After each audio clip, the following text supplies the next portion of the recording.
Hi everyone, BDZB Comics here, and I just recently released a casting call for an upcoming YouTube series called What If Indonesia Was a Pokémon Region? So, you're probably wondering what exactly that is. While I did briefly touch on what the series would entail in the video's description, I don't think I went fully in-depth enough to give everyone a complete idea of what this project's going to be. So, I would like to take a few minutes to explain the origins of this project, what a standard episode of the series will look like, and a few of the new Pokemon introduced therein. Part 1: The Dawn of Mr. Buddy. As a longtime fan of the series, I've been drawing my own fan designs for new Pokemon for quite some time. Most of them were drawn on lined paper and never shared publicly. Until now. Here are a few designs I came up with for a hypothetical 7th generation of Pokemon back in 2014. The starters are a Frilled Lizard, a Fire Angel, and a Thundercloud, while the standard bird Pokemon is based off of elements of both finches and canaries. So, if you had to hazard a guess as to what real-world location this new generation took place in, what would you suppose that would be? Well, I suppose the smart answer would be Australia, since that's just about the only place in the world that there are frilled lizards, but no, that's not what I came up with at the time. The hypothetical new Pokemon game would take place in the UK? See, I kinda just drew a bunch of new Pokemon concepts and picked a part of the world at random. But then, this YouTuber named Mr. Buddy came around and started doing these what-if regional videos. He did a video on what if Greece were a Pokemon region, what if the Western United States were a Pokemon region, he did one on Australia, etc., etc. He breaks down the layout of each region, the human characters you would meet, and some of the Pokemon, both old and new, trainers would encounter there. Over time, his videos got more and more in-depth, and all the more fascinating. He quickly became one of my favorite channels on YouTube.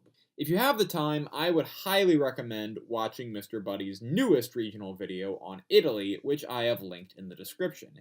It's a long one. None of my Indonesia videos are going to be that long, I promise. But it should give you the best idea of what I hope to do with my own series. Anyway, the origins for my Indonesia-based series don't end there. In fact, this was just the beginning.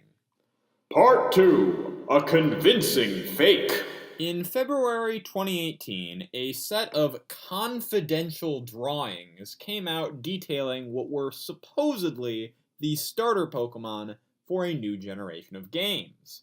These were eventually outed as fakes, but at the time these images first surfaced, a lot of people, including a close friend of mine, believed that they could be real. "Look at them," he said. "They all follow the patterns previously established for starter Pokemon. I think these could be legit." Hearing him talk about patterns for starter Pokemon got me curious about what exactly those patterns were. I already knew that every fire-type starter was based on an animal on the Chinese zodiac, but I didn't know the pattern for the other two starters.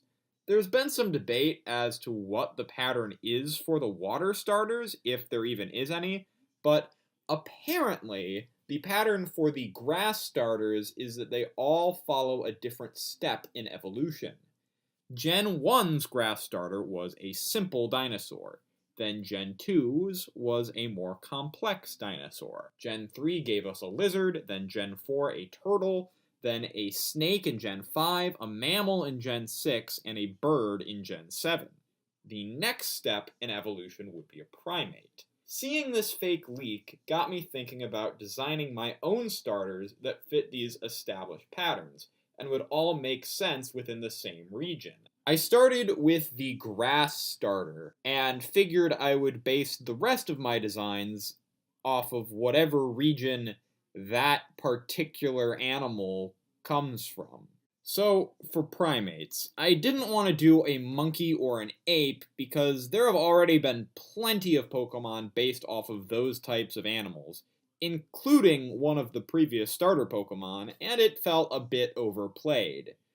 I didn't want to do a lemur either because that's what the fake leak went with, and I didn't want to do a human because that would just be odd. So I actually had to look up what other types of primates there were because I didn't really know what my options were.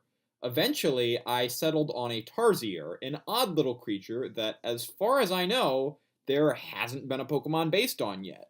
I learned that Tarsiers are native to Southeast Asia, and so, for the other starters, I tried to find species native to that region. For the fire starter, I already knew that I wanted to do a snake because of all the Chinese zodiac animals not already represented by a fire starter Pokemon, those being rabbit, horse, snake, and sheep, the snake seemed like the least common concept in fan designs. So I researched different types of snake that live in Southeast Asia, and I found one named the fire-lipped keelback. Considering that it has fire right in the name, it seemed like the perfect fit for the fire type starter. The water type starter was the hardest to come up with because the guidelines were a lot less clear. However, I knew that I wanted a creature that was associated with water but could still walk around on land, since no starter Pokemon has ever been fully aquatic before. I decided on the porcelain anemone crab since by simplifying or exaggerating certain features, it could fit the bill as either a cute or menacing creature, giving me a lot to work with if and when I decided to draw the evolutions. And thus, Tarzadaisy, Serpent, and Aquab were born. But the significant amount of negative space left in my sketchbook left me yearning to draw more. Part 3 Evolution! The next logical step for me was to draw the evolved forms for the starters. For Tarzadaisy, I started looking to other Southeast Asian primates for inspiration. Its second form was based partially off a slow loris, where its fully evolved form took elements from a lar gibbon and a siamang. For the other two starters, I didn't worry as much about adding in additional species. I basically just took Serpent and Aquab's designs and made them look bigger, more complex, and more menacing. This isn't to say that I didn't put a lot of thought into all three starters' evolutions, however. For all three of them, I wanted to introduce a secondary typing when they evolved, and I wanted all three starters to play into a common theme. Just like how the Gen 6 starters all reference different RPG classes, and the Gen 7 starters all reference different types of circus performers, I decided to make the theme of these starters be different senses. Tarzadaisy's evolution line representing sight, Serpent's representing taste, and Aquab's representing touch. With this in mind, I increased the size of the eyes, tongue, and claws, respectively, for each evolution. Giving Tarzadaisy's evolution line the fighting typing, I decided to look to the Chimchar line for inspiration. You'll definitely notice some similarities between Tarzadaisy's second form, Lorithil, and Chimchar's second form, Monferno. You'll also notice that Tarzadaisy's final form, Siamango, shares some design elements with Infernape. For Serpent and Aquab's evolutions, I wanted to give them poison and steel typing, respectively. I justified this by giving Serpent's evolution Coalback, a stinger that increases in size when it fully evolves into Venomoth, and Aquab's evolution Crabalt, an armor-like shell that got bigger and spikier upon fully evolving into Crustanium. Once all of the starters were drawn, I started showing them to my friends and sharing them on Facebook. I got a lot of positive responses, and it got me thinking, you know what? I should draw more Southeast Asian Pokemon someday. Then, I ran into a complicated situation with my then current job that caused me to work less and less hours.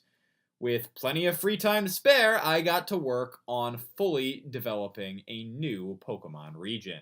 Part 4, Birth of a Region. When I set out to make a new Pokemon region, I had a few goals. One, I wanted to make this feel like a brand new generation of Pokemon, not just a small add-on. This meant designing at least as many new Pokemon and regional forms as the Gen 7 games, if not more. Two, I wanted basically all of the new Pokemon to have ties to the region, unlike most of the official Pokemon games where you can catch a zebra in what's supposed to be New York or a panda in what's supposed to be France. Three, I wanted to continue the five senses theme by assigning the traits of smell and hearing to the legendaries and or electric rodent Pokemon of the region. 4. I had to narrow down which part of Southeast Asia I wanted to cover because Southeast Asia as a whole would be way too big for a Pokemon region. After a bit of research, I found that Tarsiers, fire-lipped keelbacks, porcelain anemone crabs, slow lorises, largibbons, and siamangs were all at least partially native to Indonesia. So from there, I started looking up more Indonesian animals and drawing Pokemon based on them. Some of my first designs included Pokemon based on proboscis monkeys, Anoa, Sicilians, and Malios. As I kept drawing and sharing these designs, I kept getting positive feedback, and that encouraged me to start drawing the human characters, mapping out the region itself, and constructing a story. Once that was all done, it felt like the only thing left to do was to put it all together and show it to the world. Part 5, My Vision. Now that I've given all the backstory on how this series came to be, I'll finally tell you what exactly I hope it becomes. What I am making will take on a visual novel sort of format. It won't be fully animated, but rather characters will be flat images that occasionally change poses to convey certain emotions, and most of the dialogue will be presented through text boxes. As I previously stated, the best representation of what I would like to do is Mr. Buddy's What If Italy Was a Pokemon Region video, but if you don't have 2 hours to spare, the audition trailer I released back in January should give you a pretty good idea of the format I'm going for. I will stress, however, that Mr. Buddy's videos aren't quite a perfect representation of what I hope to do here. Whereas his regional videos are more one-and-done affairs that tend to skip over a lot of the finer details, I'm treating my series as a full-on guide series to the hypothetical Pokemon Courage, Strength, and Wisdom versions, which will be split up into multiple episodes. Each episode will break down a different part of the journey. The first episode will cover the beginning of the game up until the first gym. The second will cover the next 2 gyms, and so on and so forth. Each episode will lay out the path the player takes on their journey, describing the characters and Pokemon they meet along the way, explaining the real-world landmarks that influence the Indo region, and breaking down the strategies of major boss characters like gym leaders and Elite Four members. See Birdkeeper Toby's What If I Were a Pokemon Gym Leader series for a good example of that particular thing. I'll also note differences between the 3 versions of the game when they come up, but those will be pretty few and far between. In order to keep things relatively short, I'm not going to really get into the specifics about what the new Pokemon are and what moves they can use in the series proper, but I will be doing a separate series of Pokédex videos breaking down every new species that I invented for this series, which I'll be sure to link in each episode. Speaking of episodes, I do want to note that the auditions that were held at the beginning of the year were only for episode 1, and there may be other opportunities to audition later on down the line. However, I am going to go ahead and see how episode 1 of this series performs before doing any more casting calls. I hope you understand that decision. But before we get too caught up in any of that, let's go ahead and announce the cast for Episode 1 of this series. Give a big round of applause to... Oh man, dude! A Pokemon lab! Bro! I've always wanted an Indo starter Pokemon ever since I was a teenager. Well, hello, player. Come back for more field work? I see you brought a friend this time. I could always use the extra assistance. Well, I, for one, think it's great to have another young person in this town. They could be a great friend for Player. Ah, there's my favorite kid. Come on, take a seat. Join us for a little grub. My Pokemon are all perked up and ready to fight. Think this is gonna be an easy match? Well, I hate to tell you, player, but you best be ready for a wake-up call. Congratulations! Anyway, I hope this explains my plans for the series a little better. If people are still confused, I'd certainly be willing to do an FAQ video, but until then, Salamat Tinggal, trainers.